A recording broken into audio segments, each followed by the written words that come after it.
This week on Jerusalem Dateline, Israel's prime minister warns again about a nuclear Iran, while U.S. Senator Lindsey says Christianity in the Middle East is in peril. Plus, a revealing interview with a former Muslim girl who recounts her escape from Islam. And a look back at Israel's history through the lens of one photojournalist who witnessed the birth of the Jewish state and its rise into a modern nation. All this and more this week on Jerusalem Dateline. Hello and welcome to this edition of Jerusalem Dateline. I'm Chris Mitchell. We're coming to you this week from our Jerusalem studio.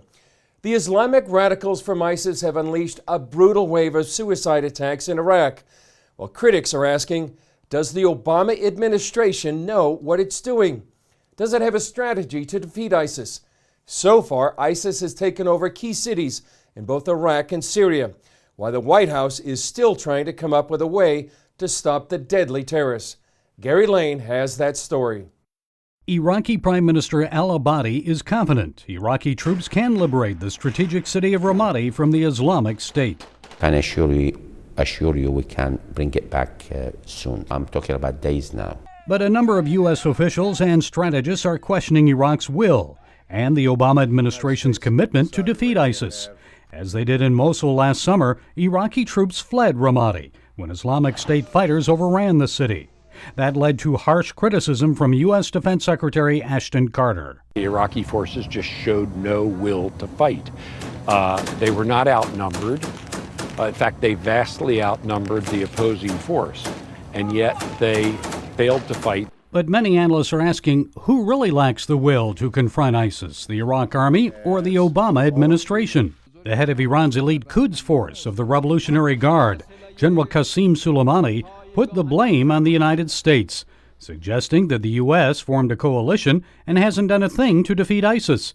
He said America doesn't have the will to confront them. And now a growing number of military strategists, both inside and outside the Pentagon, are questioning the president's approach of fighting ISIS with only limited U.S. airstrikes.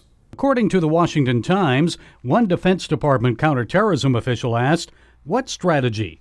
We are now floating along, reacting to ISIS." Others question the administration's rules of engagement for the airstrikes. One former Pentagon official told the Times that combat pilots can linger over targets for hours before approval comes to strike. And there's reportedly growing concern about the U.S. not getting advanced weapons to the Kurdish Peshmerga fighters. It's one Iraqi force willing to fight with proven success on the battlefield. But critics say the U.S. isn't doing enough to support them.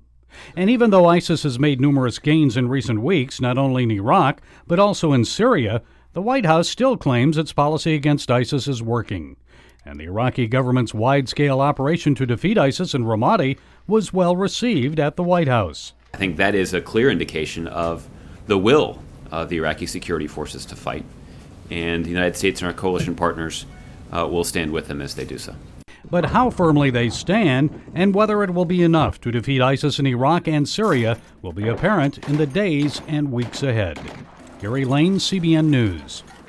Republican U.S. Senator Lindsey met with Netanyahu this week and addressed the foreign media about his alarm not just over Iran's nuclear program, but about its conventional weapons program. I learned something that was very disturbing. The dimensions of the Iranian conventional weapons program seems to have grown exponentially. I was briefed about advancements in weapons on the conventional side during the last couple of years that would give Iran a capability that would be dangerous, not just to the region, but to the world. Graham also warned about the plight of Christians in the Middle East. I've never seen more threats to the Christian community than I see today. We're about to destroy one of the most ancient religious groups in the Mideast. I am incredibly worried that the rise of ISIL could be the end of Christianity as we know it in the Mideast. Gary Lane spoke with Terry Law, founder of World Compassion, about the situation in the Middle East.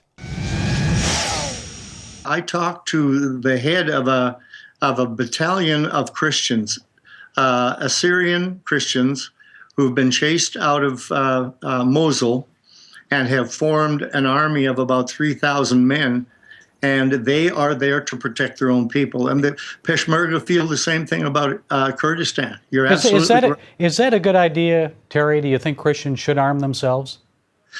I don't see that they have any options. They have been attacked. They are not the aggressor. They've been chased out of their homes. I talked to the Archbishop of the Syriac Orthodox Church, who described to me what it was like the night that ISIS came in to Mosul in the month of June last year, and how they went house to house. He said, I asked him, how many of your people recanted? Because when ISIS came to the homes, they demanded that they choose between Allah and Muhammad or their Christian faith. I said, how many of your people recanted? He said, maybe 6 who had mental problems anyway. But I said, what happened to the others? He said, some of them were beheaded on their doorstep. And, as a traditional evangelical, and Gary, I think you'll understand this, we've always thought of the Catholics or the Orthodox as, another faith, and just how real is their faith. My opinion is this: if someone will stand in the doorway of their home and say to ISIS, I will not recant on my faith, and they are killed, in my mind, they are martyrs, and I will meet them in heaven one day. Amen. And what about Ramadi? Christians there? Anything you can tell us about them? The Ramadi Christians are underground, deep underground, simply because of the fact that there's no latitude with ISIS at all. I think the Christians were the first ones to get out in terms of my information. And they, in getting out, it's always difficult to find a place for them to go, especially if Baghdad will not open up. As you know, there are churches in Baghdad, etc., and I'm sure that the believers leaving Ramadi are very open or hoping that the Christians in Baghdad will accept them. Okay, Dr. Terry Law, I know you've been involved for a long time there. World Compassion is doing excellent work in Iraq, and we always appreciate you joining us. Thank you for being with us. Thank you, Gary. Appreciate it. The Islamic radicals of ISIS are dangerous, but a nuclear Iran would be far worse. That's the warning from Israeli Prime Minister Benjamin Netanyahu. He told Louisiana Republican Senator Bill Cassidy that, quote, as horrific as ISIS is, once Iran, the preeminent terrorist state of our time, acquires nuclear weapons, it will be 100 times more dangerous, 1,000 times more dangerous and more destructive than ISIS. President Obama, working with other countries, has been trying to reach an agreement with Iran over its nuclear program. But Netanyahu has been warning that it would be a bad deal and give Iran a path to nuclear weapons. Coming up, she made headlines when she ran away from home, fearing her father would kill her for becoming a Christian. Now Rivka Barry tells her story in her own words. Welcome back. The woman in our next story was living in America when she began to fear for her life due to religious persecution. You may remember the story of Rivka Barry. In 2009, she was a teenager who ran away from home to escape her Muslim father and fought several court battles to remain free. Wendy Griffith talked to her about her story, told in a new book. When Rivka Barry was 16, her Muslim parents found out she had renounced Islam and become a Christian. That's when Rivka ran away from home and took refuge with Christians in Florida she had met on Facebook. Rivka had heard stories of so-called honor killings for those who renounce Islam, and she feared that if she returned home, her father would try to kill her. This is not just some threat. This is reality. This is truth. Today, the 22-year-old college student tells her remarkable story in a new book, Hiding in the Light: Why I Risked Everything to Leave Islam and Follow Jesus. And Rivka Barry joins us now. And Rivka, this is such an honor to finally get to meet you in person. It's great to be here. But let's talk a little bit about your childhood. You were raised in a very strict Muslim household, and you were a devout Muslim from a very young age. That's right. At the tender age of 3, the imam would come over to my house and spend hours teaching me the Quran. I fasted, the full 30 days of Ramadan, starting at age 6 with no water. I prayed 5 times a day. For hours I would memorize the Quran, and I was committed to my faith. Well, there were 2 things that happened in your childhood that really changed everything and changed the way your family treated you, especially what was your father. What were those 2 things? That's right. So the first one was that my eye became blinded by an accident with my brother. We were playing with a toy airplane, and he accidentally threw it in my way. And then the other was... How old were you when that happened? I was 6. Just 6? Yes. And the same year, I was sexually violated by an extended family member. And then what happened? So we moved in order to retain that honor. To the United States. That's right. And my family uses the eye treatment as one of the factors of us moving, but really underneath it was about... retaining honor. Wow. Yes. How did you come to faith in Jesus? As I got older, I saw the emptiness of Islam. I saw that it took and it took and it took, but it never gave. There was a girl that had the courage and the bravery to step beyond the social boundaries of middle school, and she asked me to come to church with her. Wow. And what she didn't realize was that months prior to her asking me to come, I got on my knees after beating, and I did the despicable. I was at the end of myself. I was considering suicide. I was just done. You said after beating, so even though you were a devout Muslim and doing everything you could to please your family, your father was beating you. Yes, he was. And it's the culture. It's not seen as something odd. And so I got on my knees and I said, God, if you are real, show me who you are. If you're Allah, if you're Buddha, if you're Jesus, I just want to know truth, and I'll give my life to it. And after that prayer, Angela came months later, and my life transformed through that experience at church. Your father at that point gave you an ultimatum. He said that if you do not turn back, there are the consequence was death.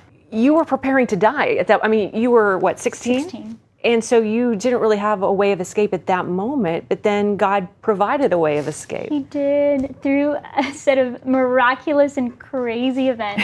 This lady at 2 a.m. in the morning while this is happening, I'm ready to die. Like, I'm ready to just face it. She messages me, and I feel this powerful feeling of I need to reach out to her. Wow. And so I call her, and that's what I ask her is, I tell her for a second my story, and I say, will you pray that in the face of death that I do not deny Jesus? You're now 22, you're a college student, we can't say where. Do you still fear for your life? I've come to the conclusion that my life is not my own. And when it's time, but at the same time, I do take precautions to be wise. So there's still that whole issue of, you shamed the family now in the ultimate way. I have, by writing about it. Ultimately, my message is one of hope. Like, my message through my story is to show other people that there is restoration and healing, and absolutely there's a safety element, but I just so hope that people are inspired to love God with everything they have. Rivka, it is such a pleasure, and we're so glad to see you.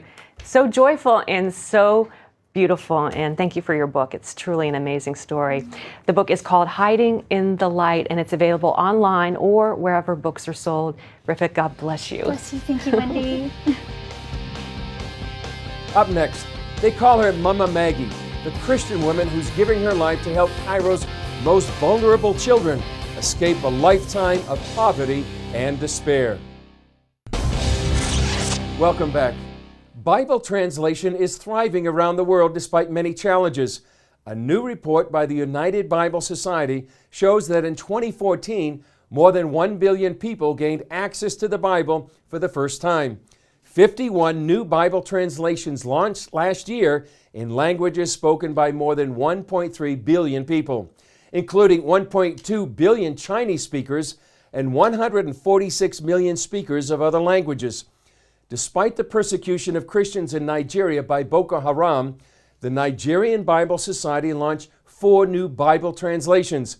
And in Liberia, the nation hardest hit by Ebola, 2 new translations were launched in languages spoken by nearly 1 million people.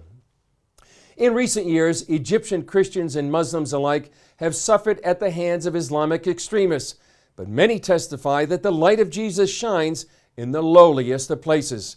One Egyptian woman picked up her cross and left an affluent life to bring hope to impoverished children surrounded by garbage. Gary Lane brings us the story from Cairo, Egypt. picking through tons of trash each day, sorting out recyclables. For the many Christians living in Cairo's garbage slums, it's the only life they know. Many of them had a lot of discrimination and persecution in the rural areas, and when they've migrated into the city, there was no place really to live except in the trash for many of them that were poor, mostly driven by the bad economy, but in part by the discrimination for jobs. They decided to sift through the trash. It's the most efficient recycling operation in the world. And those who visit these Cairo neighborhoods will see garbage everywhere, in the streets, and even piled inside the homes of the Zebelin, the garbage people. Many children here do not attend school. They spend their days picking through the garbage to help their families earn a few dollars per day. It's a hopeless existence, but one Christian's goal is to give them love today and a future tomorrow. Mama Maggie, as she is known, hopes to give them a chance at life. Marty Makari is the co-author of a new book about Mama Maggie's work. A Johns Hopkins hospital surgeon, Makari traveled to Cairo to learn more about the ministry. Unlike Mother Teresa, who essentially came from poverty and took a vow for poverty, Mama Maggie came from wealth, and during an encounter when she was a successful marketing executive, connected with a child in the garbage slums, a famous district of Cairo that's been mostly neglected. She found joy and happiness there and returned over time. She eventually gave up her marketing career and started a ministry called Stephen's Children. Today, 500 full-time staff members and hundreds of volunteers serve more than 30,000 children every day. The kids forego some of their garbage picking for several hours of fun and education. Now, Mama Maggie's ministry has more than 90 of these community centers throughout Egypt. And children like these come here not only to learn reading and writing and arithmetic and also values, but how to dream big. Well, many times when the kids are asked, what do you want to do when you grow up, they've never really thought that far in advance. And some of the kids, can you believe, have never been called by their name by anyone, but no one's ever valued them and asked them that question. One girl said she only dreamed of having a piece of tomato to eat. Another child said his dream came true at a Stephen's Children camp. He actually slept in a bed. But dreaming big means learning a skill. Mama Maggie's ministry teaches the children a trade like shoe and clothing manufacturing, marketable skills for earning money and serving others, whether in the garbage slums or elsewhere. They're not talking about getting out of the garbage district. They're talking about serving the garbage district. And sure enough, a good number of the full-time staff were kids in the ministry themselves, have graduated and want to give back. I've met doctors that work in the clinics over there, and they're working for almost no money. 7